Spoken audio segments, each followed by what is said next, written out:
Hey guys, it's Corey Alexander. Just wanted to say thank you for watching MotoAmerica on YouTube. Make sure you smash that like and subscribe button. The finish line's especially important because there's several different places. It looks like we're off for this race here, guys. Yeah, it certainly is. 12 laps to go in this one as we await the finish. 12 laps away, and it looks like Cameron Peterson on the 45 has got a good launch, but Petrucci's trying to go up the inside, and he does. So Danilo Petrucci, at least for the moment, but it looks like he didn't. He was able to hold back onto it. And you can see he's very protective. Petrucci goes he looked like he was trying to go across him, and he runs them both wide. As you can see there, Ashton Yates goes wide, Gagne goes down in the gravel. So Gagne tips it over. He's trying to get the bike up again and get moving. And you can see what Schultz wants out of that motorcycle is to be able to get it spun up. Here's a look at the pass, Jason. Yeah, it's a great pass. He gets to drive out of the carousel, and he's able to get that number 11 Westby bike stuffed up underneath the inside of Petrucci down into that chicane. When you get down here to turn 5, Danilo's going to move over to the left. As you can see, Matthew's going to have a stab. Here comes Matthew Schultz down into turn number 5, and he parks him. So Schultz, just like you said, Jay, that was a block pass. He had about half a wheel or maybe less in front of Petrucci. Great job by Schultz. The 16-year-old rookie is getting the job done, Hannah, as he goes under attack from Josh Herrin. So into the chicane, and Herrin will take over that spot for now. But Ty Scott has a look over his shoulder, Hannah. Here we go. Herrin's got to get the drive of his life onto the front straightaway. We go. Tyler Scott into the draft. Can he get him on the line? Herrin going through the gears. Ty Scott going wide, and there he goes right by, and Tyler Scott will win his first race in Supersport in his rookie year. You can see Josh Herrin's frustration with obviously the ability of that GSXR to pass him, but hey, Tyler Scott, he knew exactly what tools he had in his toolbox. And he goes up the inside, and we remember her on the brakes in Atlanta. As you can see, Gus Rodeo goes sliding down the inside. Is he able to make the corner? Kayla's going to turn it back up underneath, and I believe she's going to be leading going up into turn 6. 14-year-old Kayla Yakov on the 31 takes over the lead. This lap here, he's gone back probably a little bit further than we've seen, so he's trying to get in that draft. As you can see now, Yandel Medina has taken the lead with 2 laps to go. Another lead change in the SportBikeTrackHere.com Junior Cup category. These smaller displacement motorcycles is Levy Batty. But who knows now? Lamandry Jr.'s in the perfect spot now. Lamandry Jr. is right where he needs to be. He doesn't have any threat from anybody behind him. Of course, he doesn't know that now. He's just got a draft at the finish. Kayla Yakov in third. She's going to come under fire from some other bikes. Here we go. Up the hill towards start-finish line. It's Gus Rodeo. He's trying to hold off Lamandry Jr. There's nothing he can do. Lamandry Jr. comes across the line and will win by 0.06 of a second on a perfect draft and pass maneuver. It's Bazooka Joe Lamandry Jr. who gets it done today. He just pips Gus Rodeo at the line grade by 0.06 of a second. Got to see that photo finish. Here we go. And that's what the pressure will do to you. Yeah. He knows, he feels him, he hears him. He can probably smell Andy DeBrino's fumes. DeBrino's going to go to the inside here. There's that hard under the brakes. Nowhere to go is Max. Can DeBrino shut it down?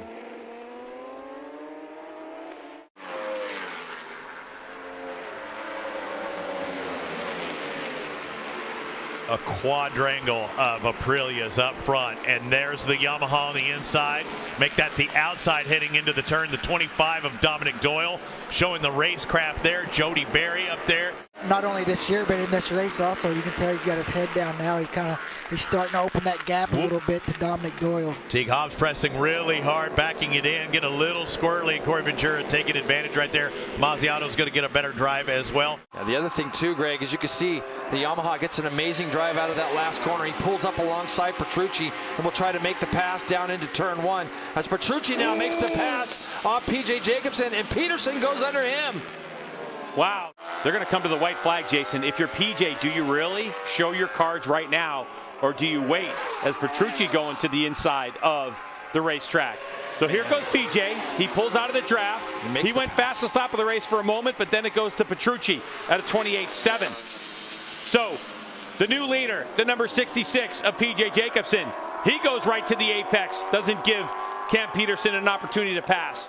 PJ is hungry for this win right now, and you can see Cam P now is in the draft as they head down into turn 5. PJ's going to do a nice job of defending that position. Cam's not going to be close enough to do anything with him here. And all the while, PJ's wide. Oh, he is wide. He's gone in there a little bit too deep. Now Cam's going to just tell himself, I got to get my head, put it down. Now we're getting into the part of the track where Petrucci seems to shine. It's only 4 laps long. You can see McWilliams having a look up underneath his teammate. McWilliams has been really active lately, Greg. Watched him in the Northwest 200 just a couple of weeks ago. And racing in the rain on the roads, as you see Travis Wyman now stuffs it up underneath McWilliams as they go into turn 6 with Kyle Wyman, his brother, right behind, and he's going to go up underneath McWilliams into turn 7. So the Harley boys are trying to go to the front and chase this Indian down.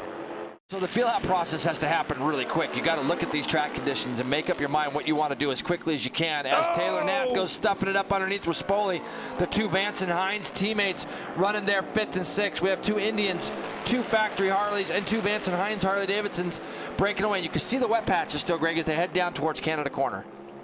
So the rain hasn't fallen for a little while, but these riders went out first session on rains, and it looks like there's a move by McWilliams underneath Kyle Wyman. So he'll take over 3rd spot for the moment. Hannah? These bikes are going some 5 seconds a lap quicker than they went here last year, and we saw that same amount of time at VIR as well. As you look up above at the Lucas Oil helicopter, what a great shot we got coming down into turn 5. Kyle Wyman thought about getting past Travis as they head down into turn 5, but didn't quite have enough room. You see back there Taylor Knapp and James Rispoli both trying their best to keep tabs on these guys at the front as Travis Wyman goes up underneath Jeremy McWilliams in that same spot that he did a lap ago. The fastest part of the racetrack is when you roll off the throttle heading into turn number 5. Then it's that downhill run, and trying to get these motorcycles yard down is something special. And it looks like Travis Wyman goes up the inside. It's been his favorite passing place so far in this race with about a lap and a half to go. So Wyman's now starting to pull the pin, and Kyle Wyman goes by Tyler O'Hara, your championship points leader. Here comes Kyle Wyman trying to find some spot, but Travis Wyman looking also good. Boy, that Harley Davidson Screaming Eagle Road Glide looking so stable under braking and in the corners. Here goes the number 1 plate. Up the inside he goes. A good move by Kyle Wyman. His eyes are forward now. He does not want to give this up to his brother, but he also knows that he's got to get enough of a gap. Even further back for 5th is quite a ways back already. And look, local rider Jason Farrell, number 85, looking to try to go around the outside of Ty Scott down through the carousel here. The Jason Farrell, a lot of laps around Road America.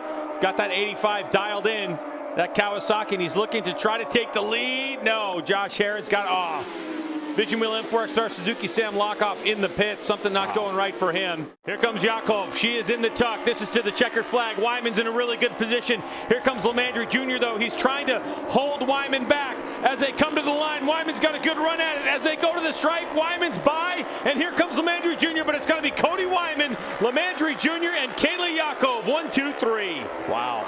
2:58.2. Fastest lap of the race for Wyman. And he maximizes the exit of Max Van in this championship, and will get 25 points. With Max Van, who scored no points, Jay, that is going to be a huge swing in this championship. 19-point swing. Cody put himself in a good spot, as did Lamandry Jr. Kayla did a good job in that last corner, creating a little bit of a gap, but there's nothing worse than you can actually feel somebody drafting up behind you. And look at the battle for second, Greg. Look at how close it is. And Lamandry just gets there ahead of Kayla. By a tire width.